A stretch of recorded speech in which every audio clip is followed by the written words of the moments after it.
Don't you just love the look of this mock crochet? It's also called the diamond lace stitch or the figure 8 stitch. It's so pretty, but it's really hard to make a shaped top or decreased crown that's nearly invisible. Well, I have with this hat called the boyfriend hat, and you can make one on your hat as well and maintain this beautiful pattern and decrease it as you go all the way up to the very top. So today we'll be making this decreased portion. You could also use this for making a top-down bag as well.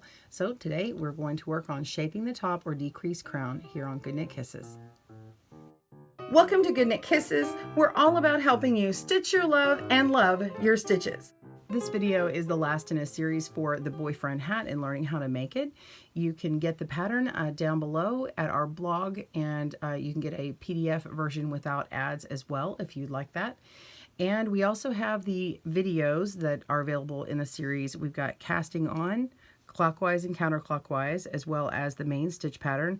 And then we have it measuring to see how to measure on this particular loom because it's a little bit harder, as well as changing the color on this stitch pattern. So now we're just going to be working on shaping the top. Of course, we also have this on the all-in-one loom as well, so be sure and check that. There's playlists for both of those as well. First things first, I do want to say I did not do this in my other videos, and I have taken my yarn and instead of pulling it from the outside on the side, I have actually put it down through the middle, and so my ball of yarn is coming out from underneath this hat, and it's been really nice for every time I turn it, so I can just pull my yarn through the middle here, and I'm not having to struggle with getting the yarn caught on the X shape of the pegs. So that's great. Okay, you're going to need 7 stitch markers. You can use 8, but I've already got the first one that's clearly marked, so we're not going to need that. And of course, you're going to need your loom tool. We're going to mark every 7th peg on this particular size. If you're working the women's size over here, then you'll need to mark every 6th peg.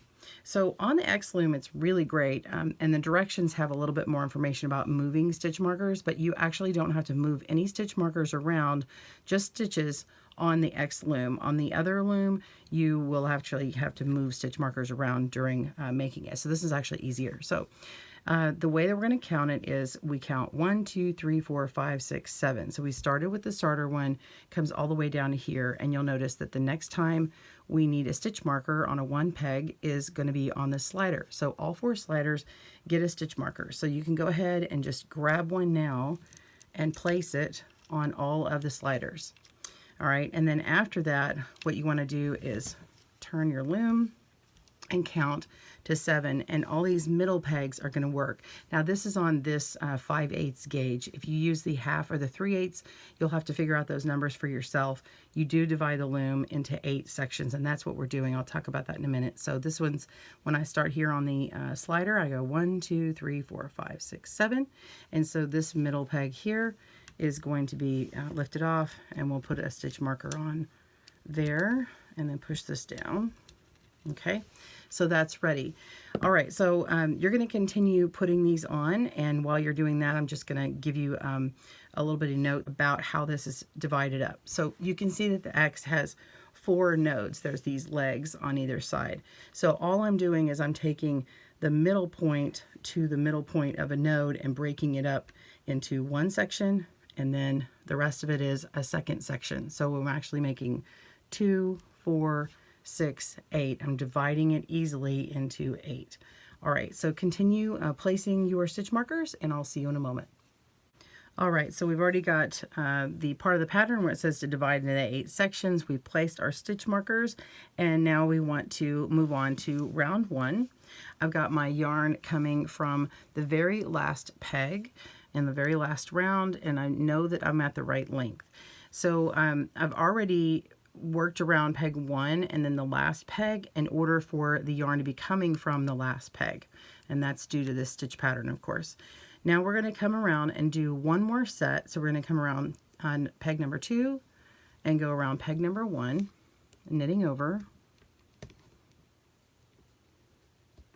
Okay, and then we're going to stop and do some moving around. So we're going to pick up peg 2, and then we're going to hold it and pick up peg 3 and place it on peg 2. Just like that. And then now put peg 2 down. Now we're going to move our remaining stitches inward, including peg 1 for the next section. So we're going to pick up what's on peg 4, and it will become peg 3.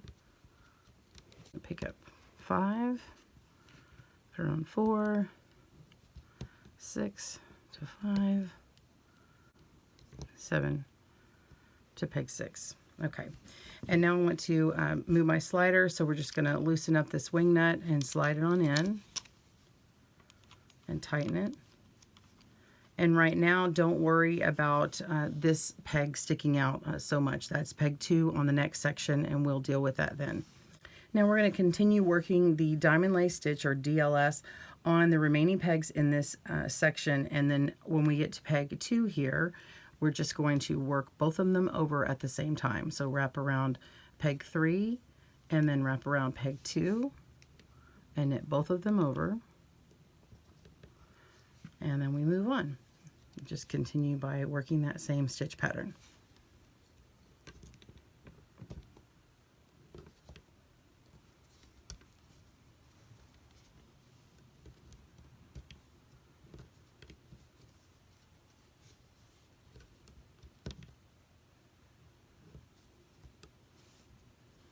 Go ahead and work peg 1 and the last peg to continue this section. And now we're just going to repeat what we just did here. So the next section, we're going to work peg 1 and 2 in the diamond lace stitch. So we just go wrap around peg 2 and peg 1 and knit over. Okay, and we're not going to worry about this part because it's going to shrink up in just a moment. So now on peg 2, we can put it right on top of peg 3 because we never had to actually move this one around. Okay, so normally we were picking up a 2 peg and then moving the 3 on top of the 2, but because this is so far out, we actually don't need it at all. So we're just going to place it right back down, and now you can actually take this slack and just pull it, and you can see that now it is a tighter stitch and you're ready to continue on just as we did before. So I'm just going to turn this, and then we're just going to work the next peg, which is 3 and then 2, working 2 stitches over 1 and the diamond lace stitch pattern.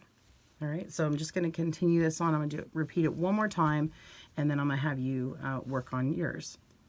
So just continue this pattern. The nice part is now you don't have to move any stitches every other section.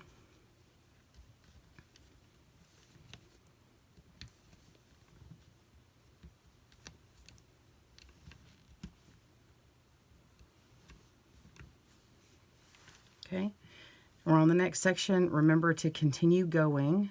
You're going to work peg 2 one time before you do all the moving around. So we're passing peg 1. Once peg 1 has been worked both times, you have to work it once to get the working yarn to the last peg, and then you have to work it a second time to get it behind peg 1. So when the yarn is behind peg 1, that's when you start moving things. You pick up 2, move 3 onto 2,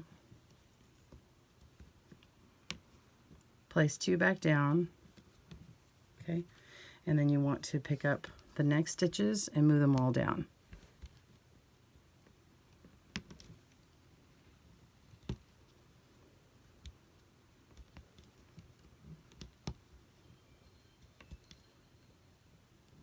And if you need to, you can move this one down before you start moving those, just in case it's a little too tight. So we're just going to move this on.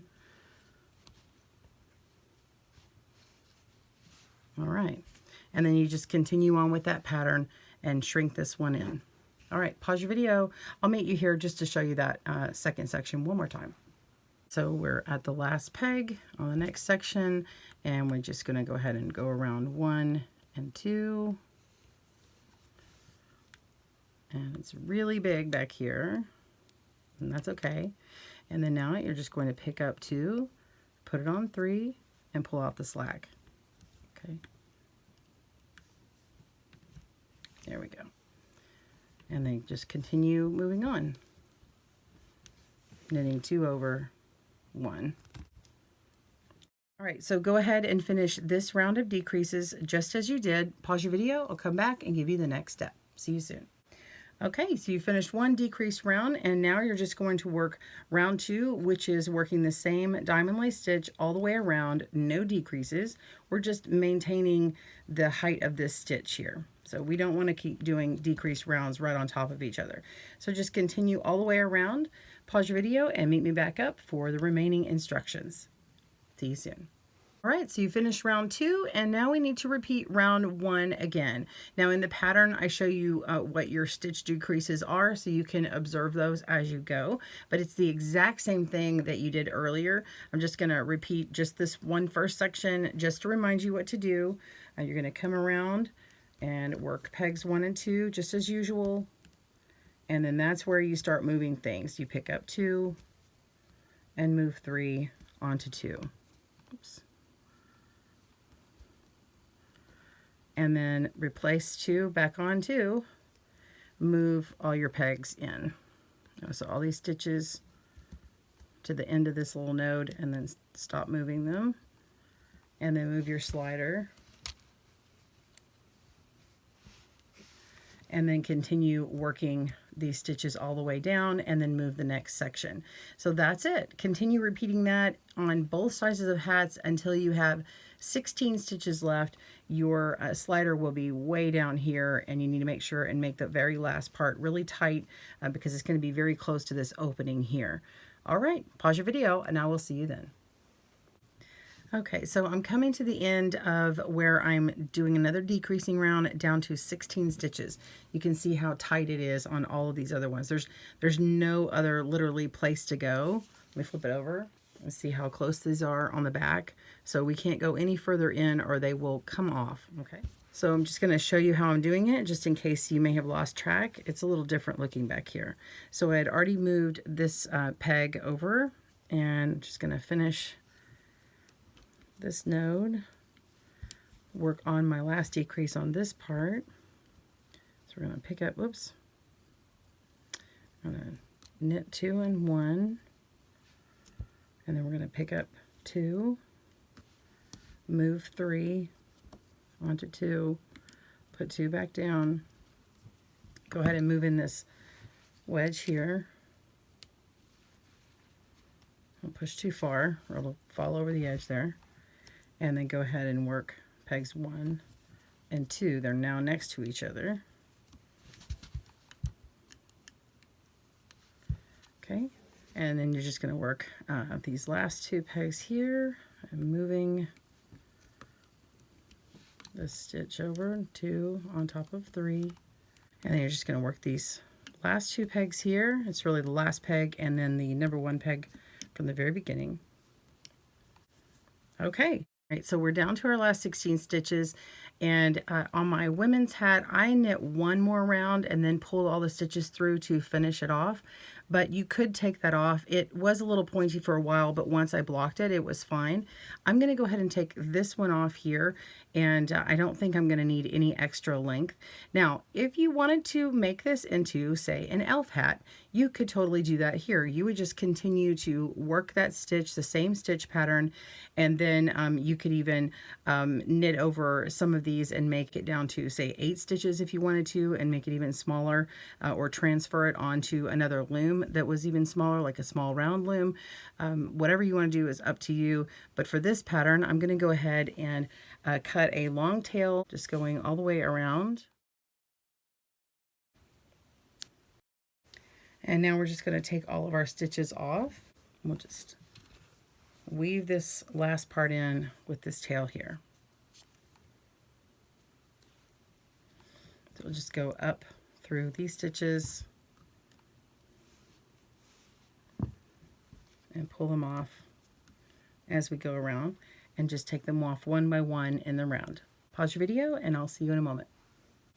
Okay, so I pulled it through all my stitches, and you're just going to go ahead and pull it on tight, and you can see how it just cinches up. It's just like this one over here. It's just that this one had an extra an extra round. Now it is a bit oddly shaped since the this loom has a kind of an odd shape. It will block out. Like this one, it looks very curved and nice and normal. And that's just because I just kind of played with it, and then I left it on like a styrofoam head for a while. So you can go ahead and block these. I've got some instructions down below linking to how to block, but for a hat, once you use your normal blocking for washing it and squeezing it out into a nice dry towel, you can just kind of put your hand in here and kind of flip it around a few times, let it lay flat, and then come around every time you pass it in the house, maybe like every 30 minutes or an hour. You can just kind of do that again, kind of like you're stirring a pot here, like that, and then let it lay flat. It just gets a little bit of an air. It kind of pulls out the stitches for you. You don't need to pin it or anything. And then this will block out. So as far as tying in the ends or weaving in the ends, you can just kind of pull your strand right on through. Pull it to the inside, and then you can tie a knot and leave it, or you can weave it around your stitches here. I suggest if you're going to weave it around, you're going to need to follow the stitch pattern like this, okay? And then find another spot to weave it around that follows the stitch pattern. You don't want to go where you're adding an extra stitch that crosses in one of these holes. And you just go around a few inches and then cut off your tail. You're going to do the same thing here. Now when you get to the this accent band here, I just kind of pull my stitches like that until I find that I think that they look good on the other side, and you kind of hold it. And you'll see that it kind of draws in that little jog there, and it works really well. So kind of find what works best for you. And then this one, you just kind of pull them in the opposite, and then you're just going to weave this tail in, grabbing a stitch here and then kind of pulling it that direction and weaving in those tails like that. Just kind of follow where the yarn would typically take you, but put the matching color on top of matching color. And that is it. So I hope that you have enjoyed this tutorial for the boyfriend hat and the decreased crown. Let me know if you use this decreased crown method on any other hats down below. Thank you for joining me. Thanks for joining us today, where we help you stitch your love and love your stitches. See you again soon.